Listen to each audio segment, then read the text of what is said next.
စစ်တောင်ပံတွေကိုသွေးတစ်လောင်မဲ့ United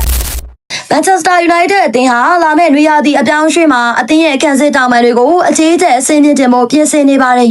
။ကိုတော်ကွန်ရဲ့ဖော်ပြချက်အရ United ဟာနှစ်ပေါင်းများစွာအားကိုးခဲ့ရတဲ့ Diego Dalot နဲ့ Luis Suarez ရဲ့နေရာမှာပုံမထက်မြက်တဲ့ကစားသမားအသစ်တွေနဲ့အစားထိုးမှသာအသင်းရဲ့ခြေစွမ်းကနောက်တစ်ဆင့်ကိုတက်လှမ်းနိုင်မှာဖြစ်တယ်လို့သုံးသပ်နေကြပါတယ်။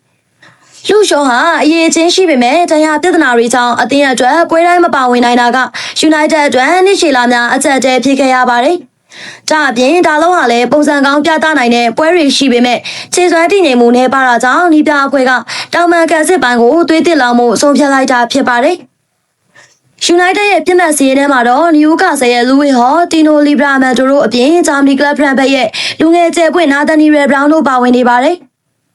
အထူးသဖြင့်အသက်22နှစ်အရွယ် Nathaniel Brown ဟာဒီဟာဒီဘွန်ဒက်လီဂါမှာခြေစွမ်းပြနေသူဖြစ်ပြီးသူ့ကိုခေါ်ယူဖို့အတွက်ပေါင်50ဝန်းကျင်အသုံးပြုရနိုင်ပါတယ်။ United အနေနဲ့ဒီတောင်ပံကန်စစ်မှုတွေကိုသာအောင်မြင်ခေါ်ယူနိုင်ခဲ့ရင်တိုက်စစ်ဆင်မှုအပိုင်းမှာပါပုံမအားကောင်းလာမှာဖြစ်ပါတယ်။ပရိသတ်ကြီးရောဘယ်လိုထင်ကြပါသလဲ။ဒါလုံးနဲ့လူကျော်တို့ဟာ United အတွက်တကယ်ပဲခေတ်ကုန်သွားပြီလား။ဒါမှမဟုတ်သူတို့ကိုပဲဆက်ပြီးအားကိုးတင်သလားဆိုတာကိုကိုယ့်ရဲ့အမြင်လေးတွေကောမမှာဆွေးနွေးပြီးသွားကြပါအောင်နော်။